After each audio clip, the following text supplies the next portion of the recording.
Muito bom dia a todos. Para mim, para a nossa família, tem sido um privilégio estar no meio dos irmãos. Deixem-me também, desde já, agradecer a forma como nos têm recebido, a forma como têm recebido a nossa família. Muito obrigado. Tem sido um prazer estar no meio de vocês. Tem sido um prazer conhecer a Igreja Batista da Ramada, apesar de não ser exatamente aqui na Ramada, não é?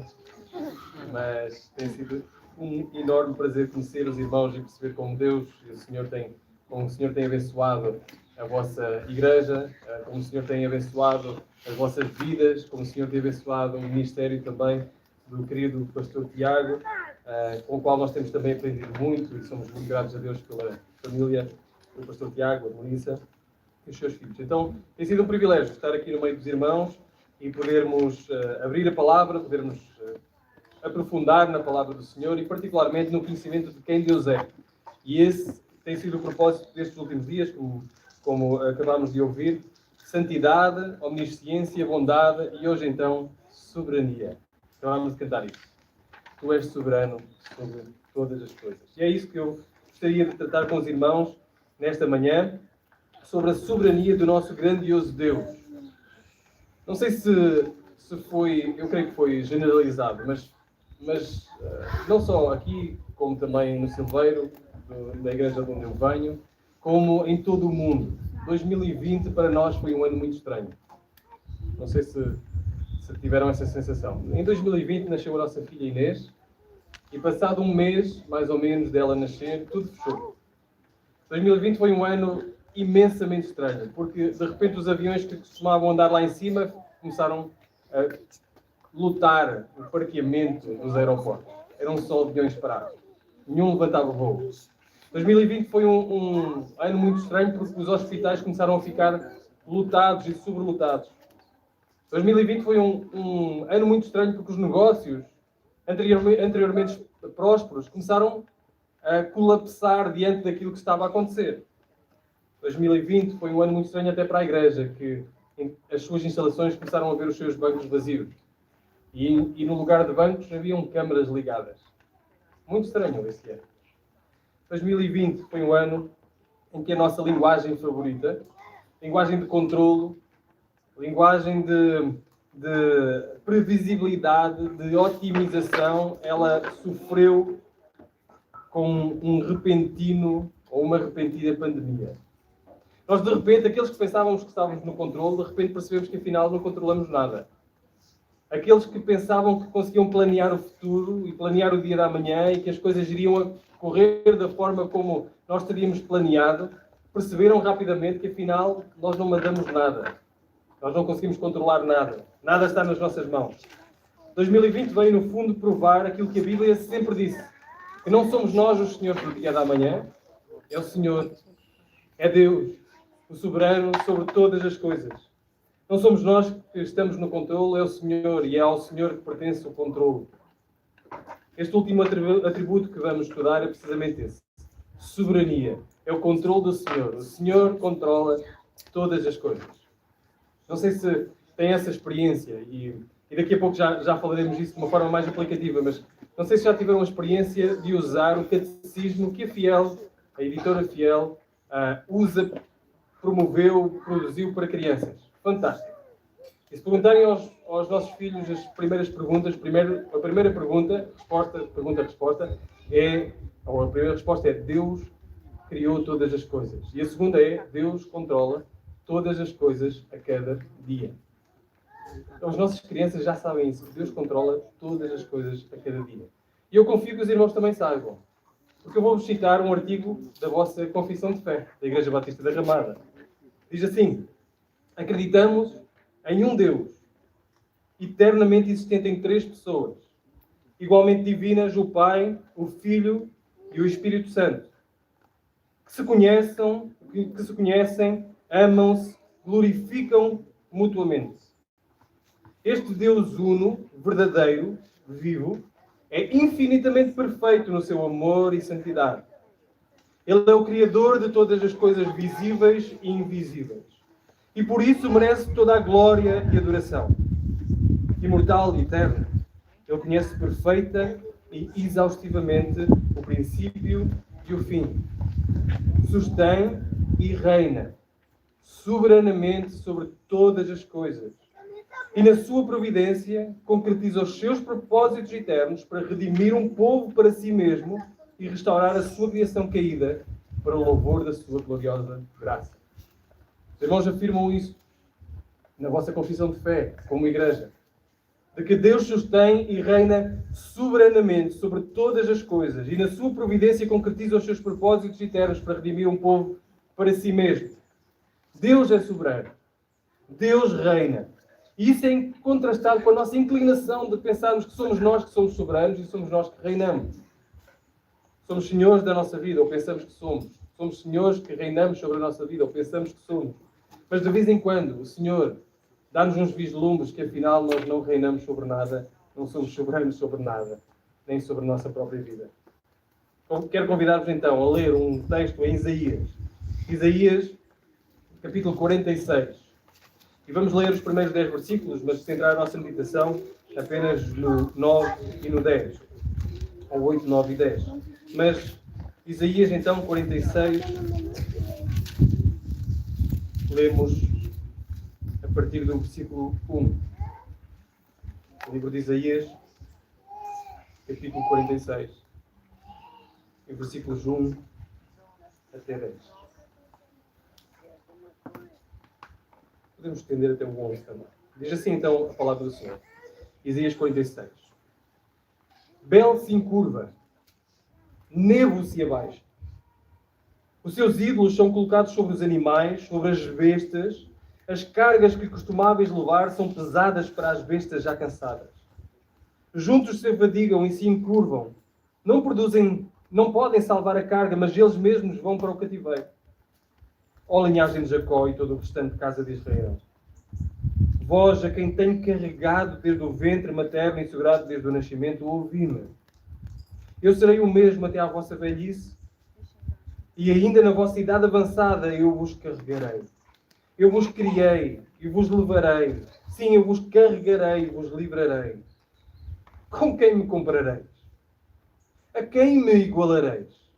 E me comparareis, para que sejamos comparados. Os que gastam o ouro da bolsa, pesam a prata nas balanças, pagam salário ao ourives para que lhes façam um Deus, prostram-se diante dele e o adoram. Eles o põem sobre os ombros, levam-no, colocam-no no seu lugar e ali permanece. Não consegue mover-se do seu lugar.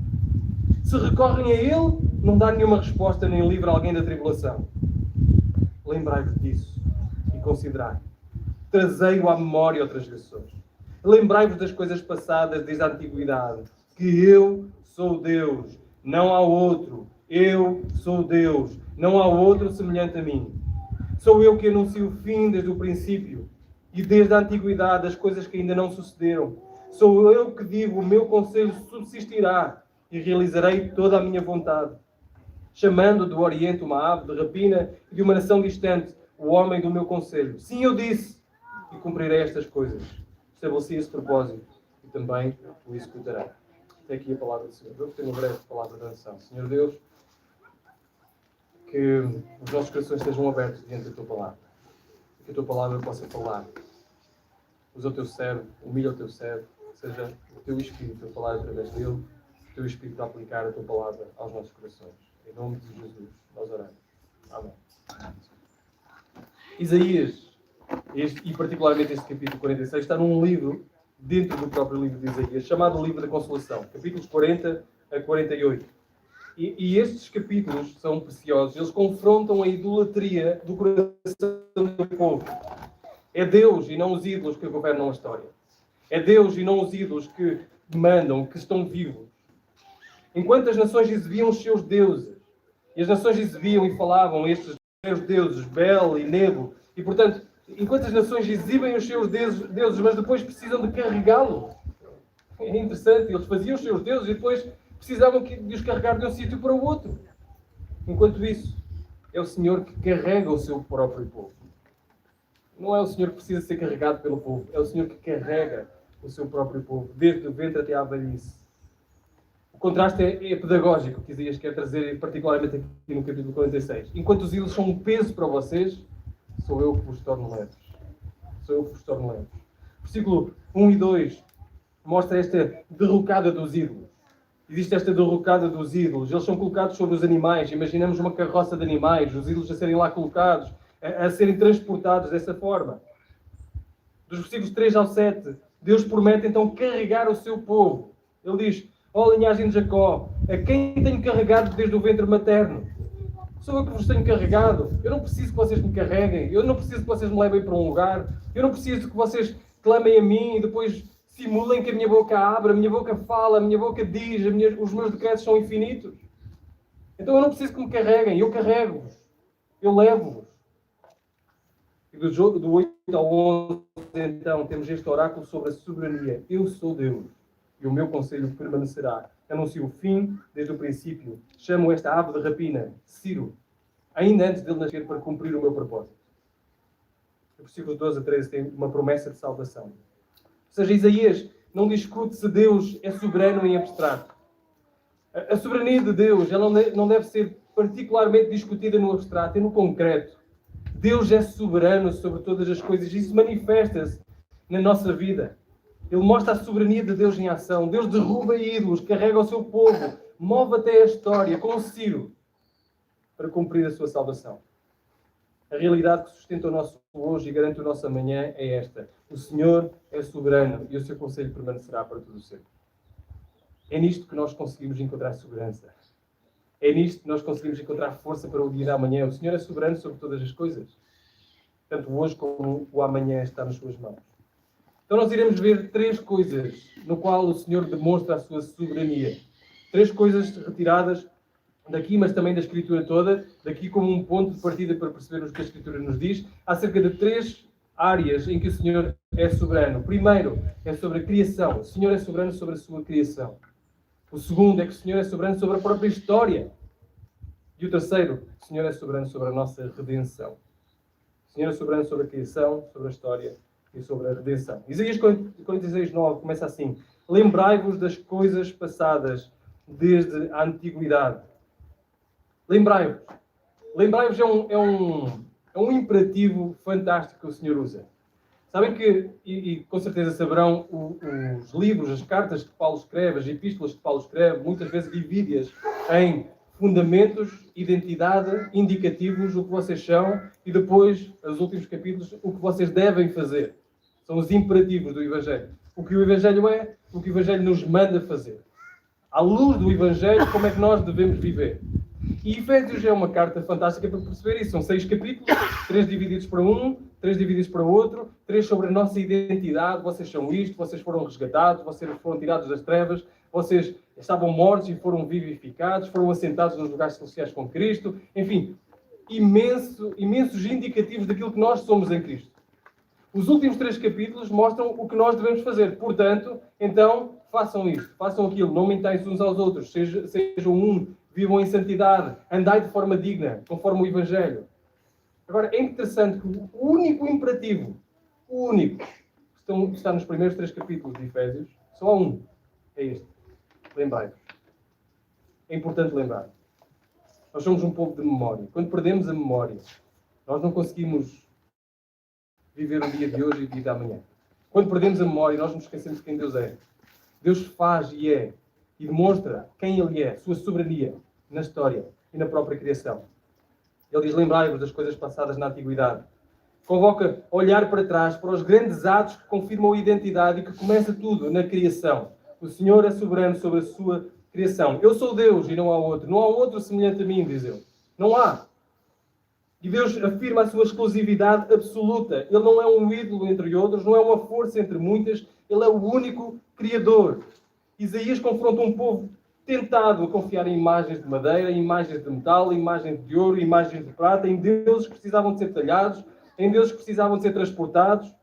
Em contraste, o Senhor lembra: eu sou Deus e sou eu que vos carrego. Fui eu que vos criei. O apelo é claro: lembrem-se de quem fez o mundo. Lembrem-se deste Senhor Criador. Lá no princípio, diz Gênesis 1, no princípio criou Deus os céus e a terra. É uma frase curta, muito curta, mas que derruba tantas ilusões. A criação não nasceu do acaso. A criação não resultou de um choque de forças cegas, de processos de transformação aleatórios. A criação surgiu porque Deus falou. Deus disse, haja luz e houve luz. Isto é importante para os nossos jovens e adolescentes, que estão imersos, e universitários, que estão imersos num ambiente que lhes vão dizer o contrário.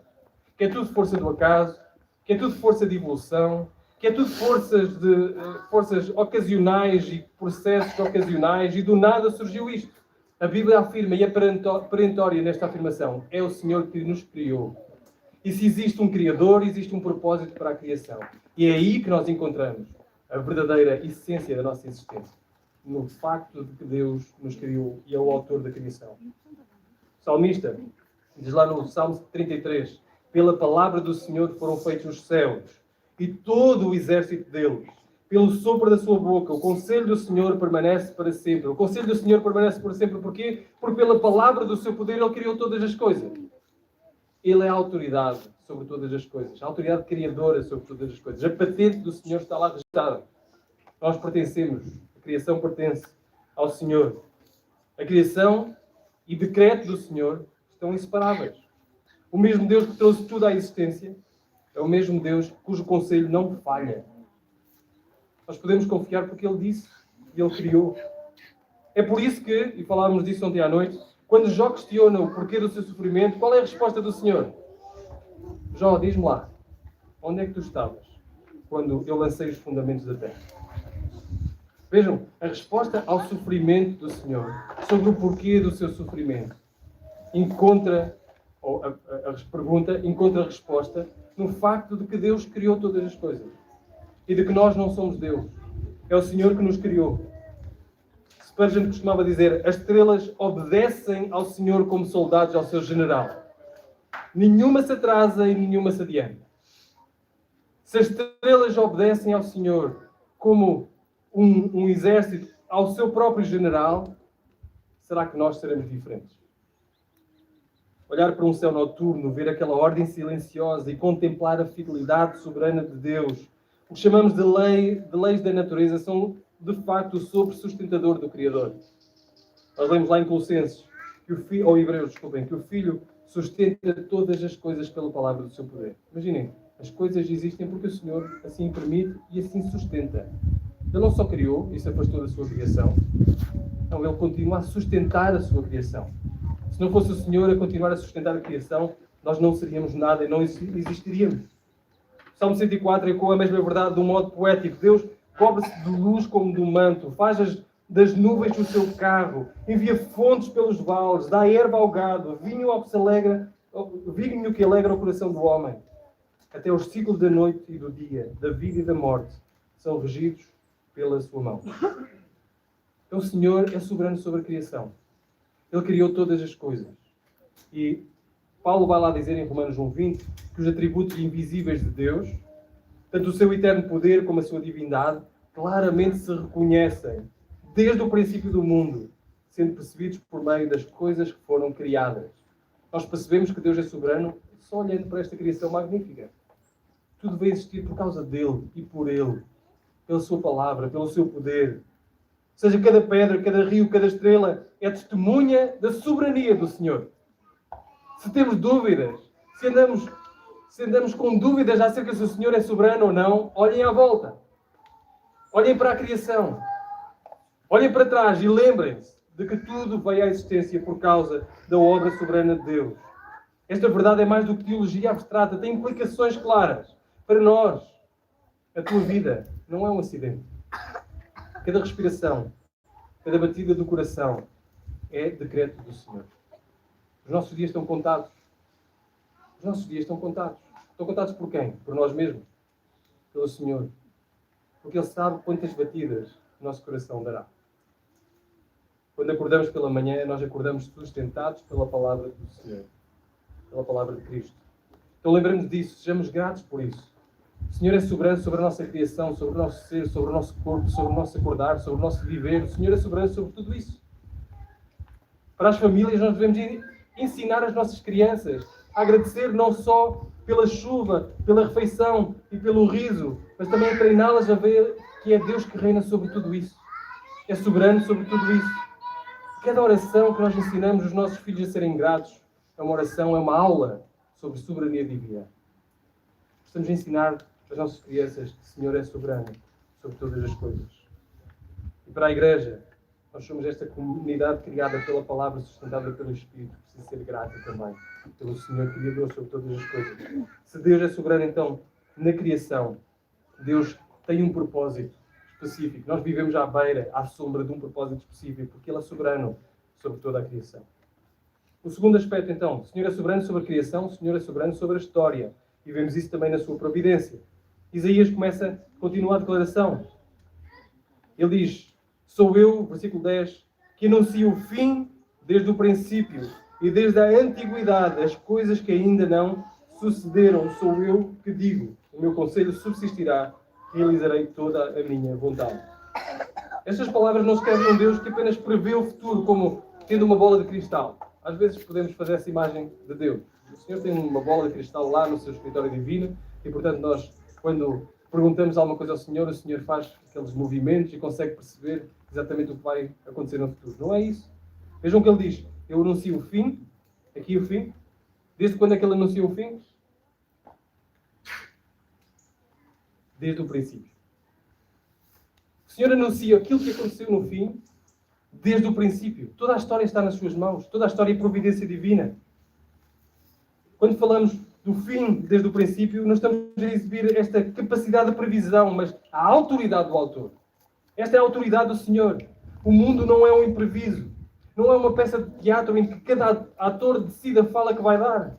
Não, o mundo é um roteiro divino. O Senhor nos dá o roteiro escrito por Ele, conduzido por Ele, constituído por Ele, concluído por Ele. E podemos ver isso, e ontem dávamos esse exemplo também na vida de José. Vejam, José é um homem que viveu uma montanha russa, amado pelo seu pai. Que início maravilhoso de história. Amado pelo seu pai, odiado pelos seus irmãos, vendido pelos seus irmãos, dado como morto. Foi para uma casa onde, nessa casa, estava a prosperar e estava a subir na vida, até que, injustamente, foi novamente acusado. Lançado numa prisão. Nessa mesma prisão, fiel ao Senhor, interpretando sonhos, ele conseguiu uma promessa de que um dia seria lembrado, os outros foram libertos, e ele ali ficou esquecido. Até que o Senhor se lembrou dele, o elevou até ao sítio de governador do próprio Egito, e os seus irmãos que antes o odiavam foram ter com ele, inicialmente não o reconheceram, depois conseguiram reconhecer, ele também se revelou a eles, e eles ficaram cheios de medo. Olhando para a história e começaram a pensar, o que é que nós fizemos a este homem? E agora, estamos nas mãos dele, ele antes estava nas nossas mãos, agora estamos nas mãos dele, o que é que será de nós? E o próprio José responde, vós intentastes mal contra mim, Gênesis 50:20. Porém Deus tornou isso em bem. Isto é um dos versículos mais luminosos acerca da providência divina. O mesmo evento teve dois propósitos. O mal humano, o plano divino. A história parecia um caos, mas na realidade era decreta, era concreta. E José não é exceção. Diversas personagens bíblicas nos vão revelando isso. O livro de Isaías mostra como Deus chama Ciro pelo nome mais de um século antes do seu nascimento, para libertar o povo do Egito. Ciro, um homem terrível de uma outra nação, chamado pelo Senhor para libertar o seu povo do exílio. Quem, além de Deus, pode nomear governantes que ainda não existem sequer e ordenar-lhes tarefas que ainda não surgiram? Perceberam o que aconteceu com Ciro? Que é fantástico. Ainda antes de Ciro existir neste mundo, foi decretado que ele iria libertar o povo. Mas o povo ainda não precisava ser liberto, mas Deus sabia que iria ser necessário ser liberto. Providência divina na história. Daniel registra o testemunho do maior rei da sua época, Nabucodonosor, e ele diz lá em Daniel 4:35, segundo a sua vontade, ele opera com o exército do céu, os moradores da terra, não há quem lhe possa deter a sua mão. Nabucodonosor a falar do Deus Altíssimo. O coração humano resiste a esta verdade. Gostamos de pensar que temos o volante da história e os eventos estão na nossa mão. Provérbios diz-nos, lá no capítulo 21, versículo 1, o coração do rei é como ribeiros de água na mão do Senhor. E este, segundo o seu querer, o inclina. Mesmo os mais poderosos desta terra, eles são guiados pela mão do Senhor. E essa mão não governa apenas pessoas e nações, governa a própria natureza. O que acontece com Jonas? Lá, a mergulhar consciente que iria morrer. Ele fala com quem? Com um grande peixe. O grande peixe vai e traga Jonas, onde ele fica durante 3 dias e 3 noites. Jeremias pergunta, porventura há entre os ídolos das nações alguém que faça chover? Não és tu, Senhor, o nosso Deus? Quem é que faz chover sobre a terra? É o Senhor. Amós recorda que até as secas, as pragas, as colheitas falhadas são usadas por Deus como apelos ao arrependimento. A providência não se limita a milagres espetaculares, ela manifesta-se também naquilo que nós chamamos a normalidade do nosso dia. Tudo está nas mãos de Deus. Tudo no nosso dia está nas mãos de Deus. Em Atos 27, quando Paulo vai num barco, ele recebe a informação da parte do Senhor que ninguém iria perecer, apesar do barco iria se afundar, mas ninguém iria perecer.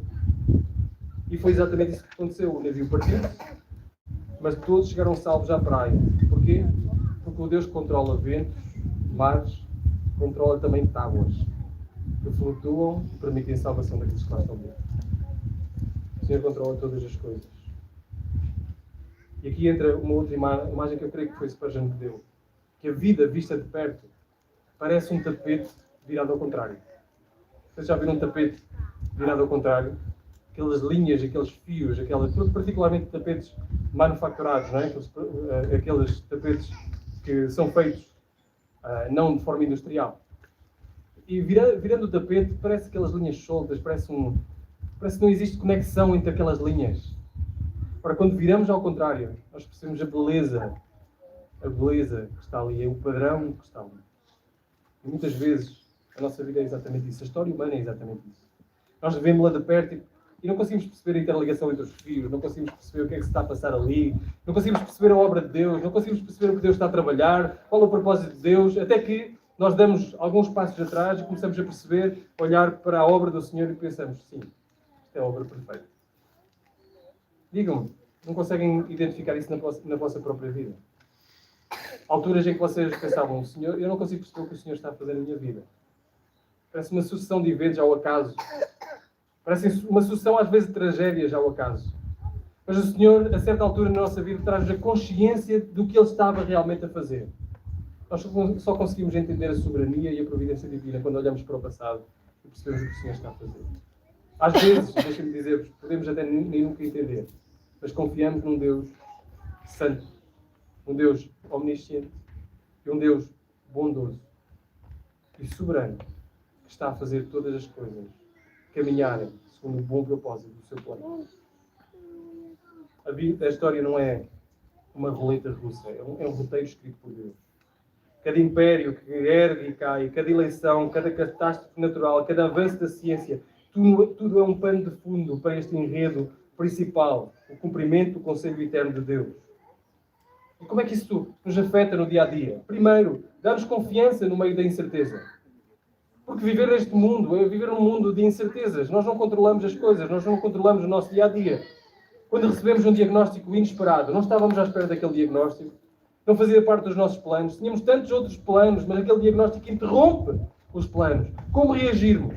Se nós não crermos num Deus soberano que controla todas as coisas e faz contribuir tudo para o bem daqueles que amam a Deus, como é que nós vamos reagir a um diagnóstico desses? É interessante o versículo de Romanos 8, não é? Todas as coisas contribuem para o bem daqueles que amam a Deus. Ele não está a dizer que todas as coisas que Deus controla. Ele assume que Deus controla todas as coisas. Todas as coisas contribuem para o bem daqueles que amam a Deus. Quando os nossos planos caem por terra, devemos lembrar, nada disso apanhou Deus de surpresa. Ele já sabia. E já decretou como usará cada fio para o bem daqueles que o amam. Segundo, dá-nos humildade também no nosso planeamento. Fazer planos não é errado, irmãos. Eu espero que os irmãos planeiem sabiamente, em oração, os nossos planos, mas dá-nos humildade. Quando confiamos num Deus soberano, dá-nos humildade. Quando fazemos planos pessoais, quando fazemos planos em família, quando fazemos planos para a igreja, dá-nos humildade. A mesma humildade que Tiago nos chama. Tiago nos chama e nos corrige a nossa arrogância lá em Tiago 4,15 a dizer: se o Senhor quiser, viveremos e faremos isto ou aquilo. Nós planeamos, sim, mas é sempre se o Senhor quiser. Dependentes da sua graça, dependentes da sua direção, dependentes de quem Deus é. Em terceiro, consola-nos também no nosso sofrimento. Nós não banalizamos a dor, nós choramos com os que choram. Mas podemos dizer com fé que o sofrimento não tem a última palavra. O sofrimento na nossa vida, irmãos, não tem a última palavra. Porque nós cremos num Deus que é soberano sobre todas as coisas. Sabem, é por isso. Eu sei que o livro do Apocalipse causa muita questão, muita confusão, é difícil, tem imagens complicadas, mas a mensagem geral é muito fácil de entender. A mensagem geral é, no fim, Deus vence. Apesar do sofrimento, apesar do sangue que é vertido, apesar da oposição, há uma verdade. O Senhor vence. O resultado está feito.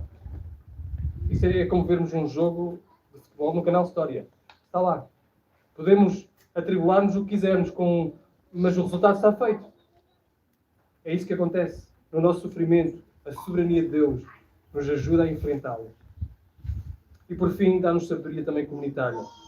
Como igreja, não precisamos de viver em pânico quando enfrentamos crises internas, quando enfrentamos crises externas. Não precisamos de abraçar sequer um triunfalismo, como se a obra dependesse de nós. O jejum e a oração substituem o desespero, porque o pastor da história guia a sua igreja. O mundo parece um caos, mas a providência de Deus, ela é o curso da história. O que nos leva ao último ponto, que é Deus soberano sobre a redenção. Deus soberano sobre a criação, Deus soberano sobre a história, Deus soberano sobre a criação. Lá no versículo 10 nós lemos que...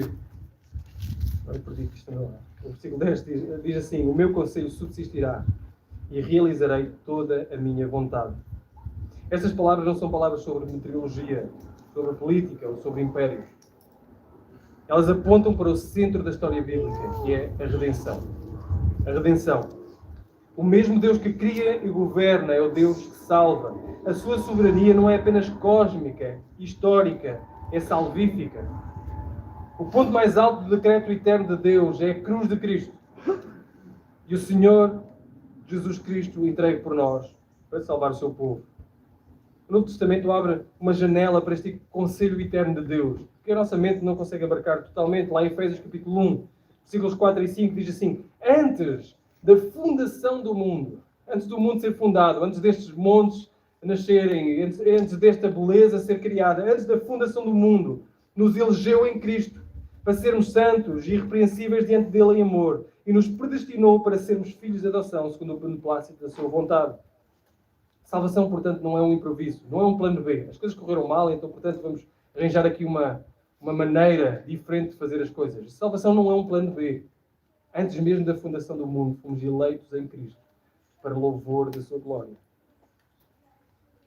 E Romanos 8, 29 e 30 reforça esta verdade, esta cadeia de ouro. Os que de antemão conheceu, também os predestinou, chamou, justificou, glorificou. Reparem que todos os verbos estão no passado, como se o futuro já estivesse consumado.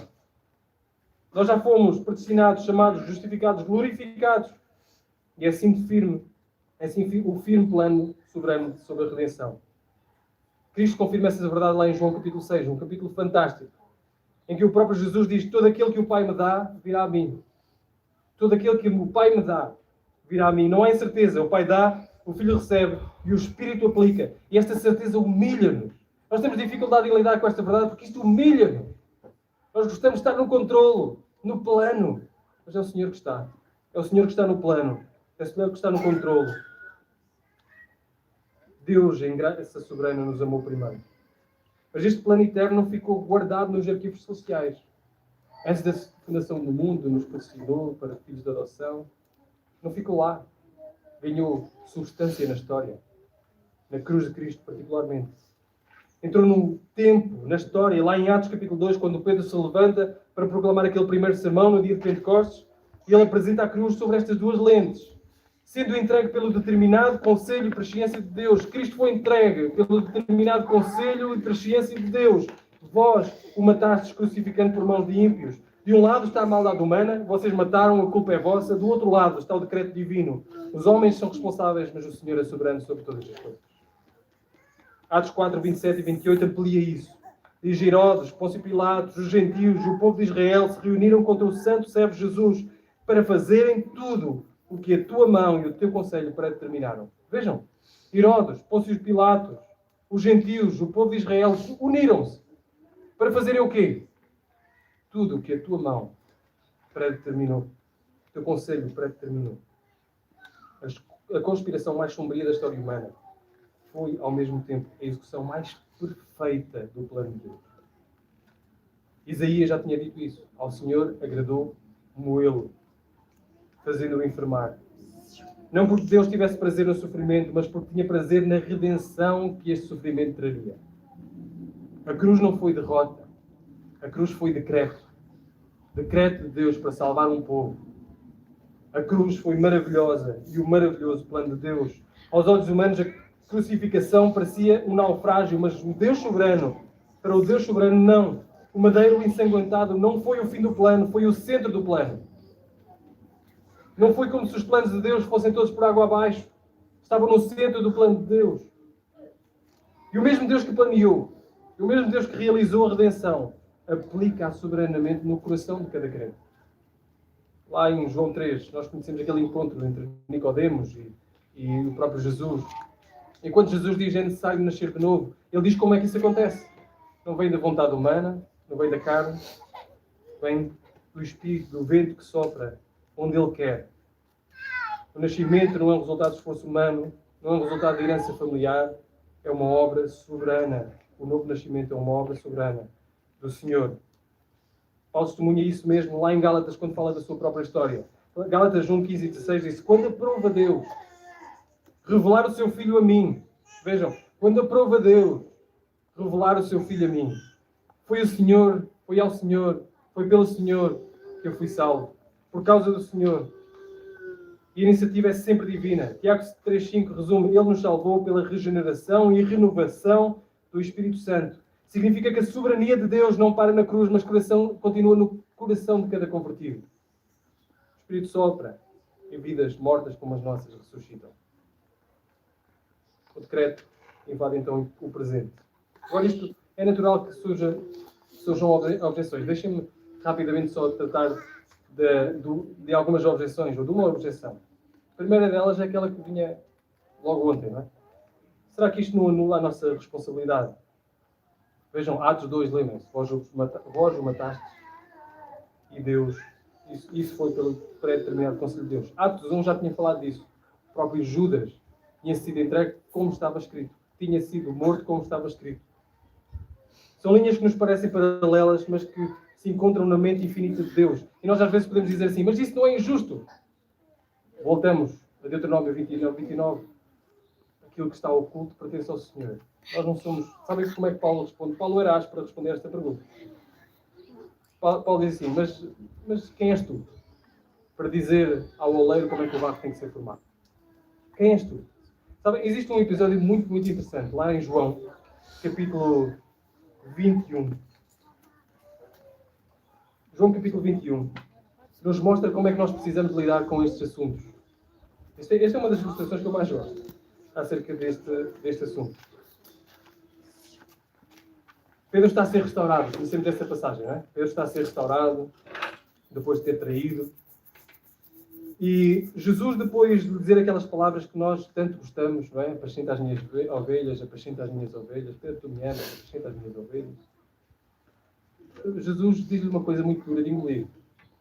Lá no versículo 18, João 21, 18, diz assim: em verdade te digo que quando eras mais novo, vestias-te a ti mesmo, andavas por onde querias, mas quando fores velho, estenderás as mãos e outro te vestirá e te levará para onde não queres ir.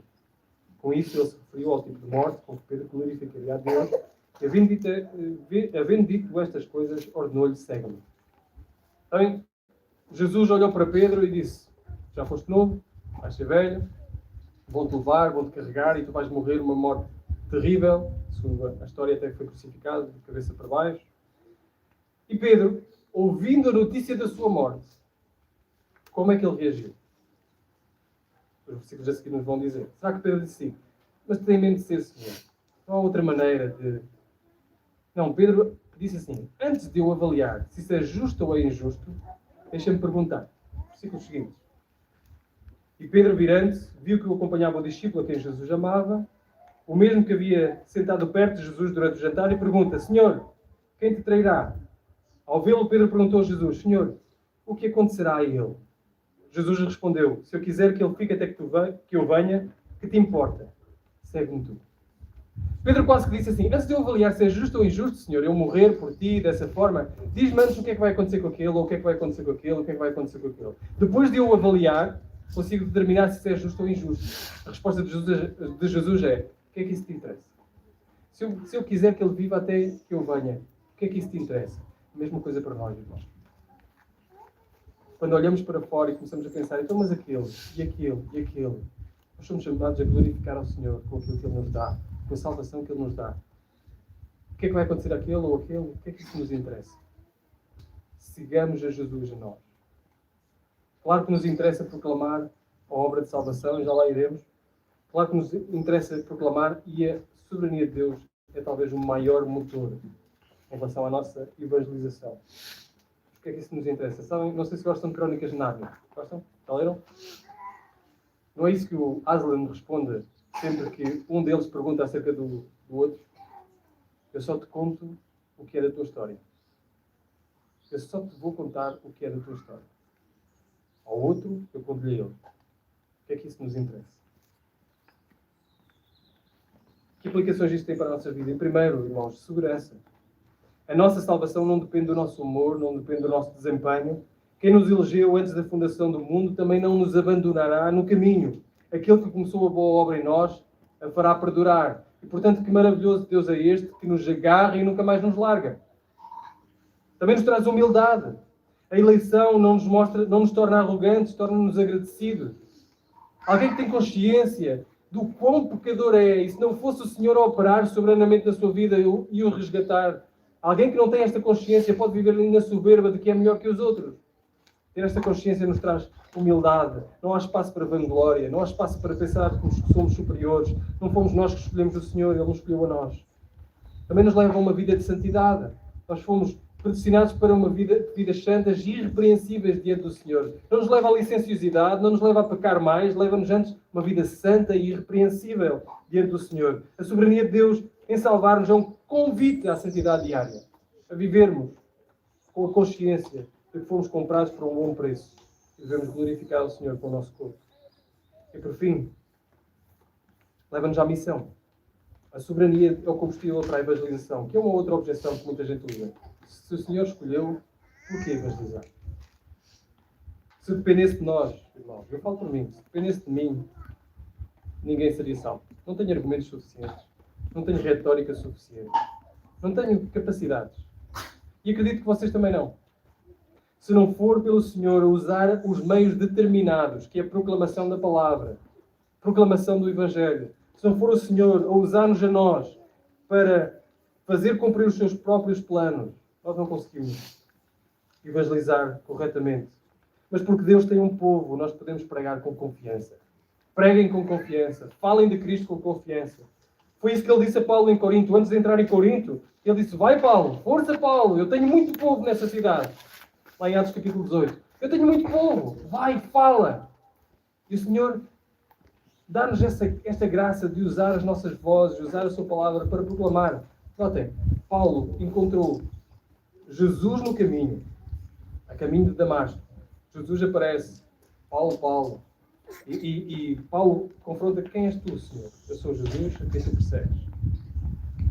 O que é que Jesus diz? Ele encontra com Jesus, atenção. O que é que Jesus diz? Vai, fica naquela cidade e lá estará um homem que dirá tudo o que tu precisas ouvir. Está a ver? Deus fala com Pedro, que está do outro lado da cidade, para ir falar com um homem que tem sonhos, mas não sabe interpretar os seus sonhos. Deus não poderia ter enviado um anjo para falar com o centurião Cornélio? Poderia.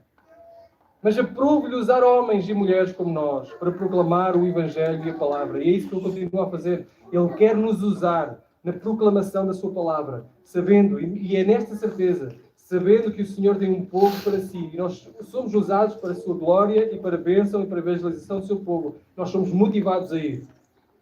Se te sentes fraco, confia nesta verdade. Se te sentes fraco em falar de Cristo, confia que Ele vai usar mesmo a tua fraqueza para ser glorificado e pessoas possam vir ao conhecimento da salvação. Isaías 46 abre e fecha com a mesma nota: eu sou Deus e não há outro. Eu sou Deus e não há outro. E esta é a verdade que atravessou atravessou estes dias, sexta, sábado e domingo. Nós contemplamos a santidade de Deus, este Deus santo, santo, santo, fogo consumidor. Vimos a omnisciência de Deus, que Ele conhece cada palavra, antes mesmo que saia da nossa boca, estando ainda no nosso coração, antes de ser formado.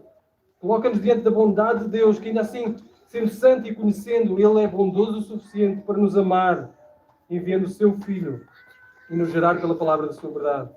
E agora terminamos com soberania. Deus é santo, sábio, bom e rei, cujo conselho permanece e cuja vontade se cumpre. O conselho permanece na criação, na história e na redenção. Ele criou tudo do nada.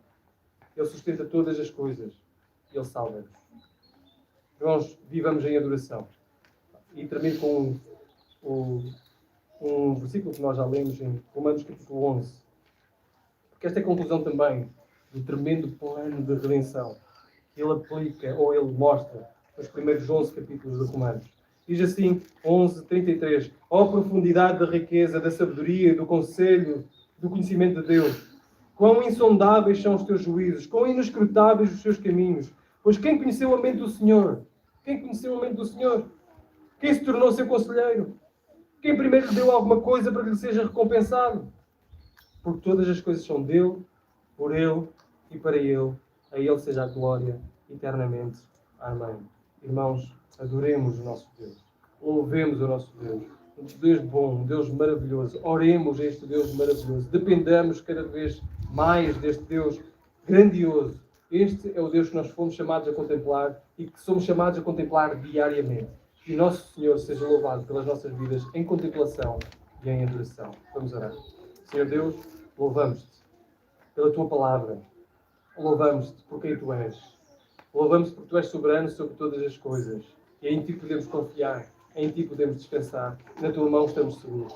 Senhor, que estas verdades elas calem bem fundo no nosso coração, que movam e transformem o nosso viver. Tu possas ser honrado e glorificado por esta igreja aqui, a Igreja Batista da Ramada, por cada pessoa que aqui está, por cada família que aqui está. Tu possas ser contemplado, possas ser ensinado de geração em geração, para que o teu nome continue a ser louvado, continue a ser glorificado, através da proclamação da tua palavra, através de louvor ao teu nome, através da adoração diária. Usa esta igreja, usa a nossa igreja, usa a tua igreja neste país. Em nome de Jesus nós oramos. Amém.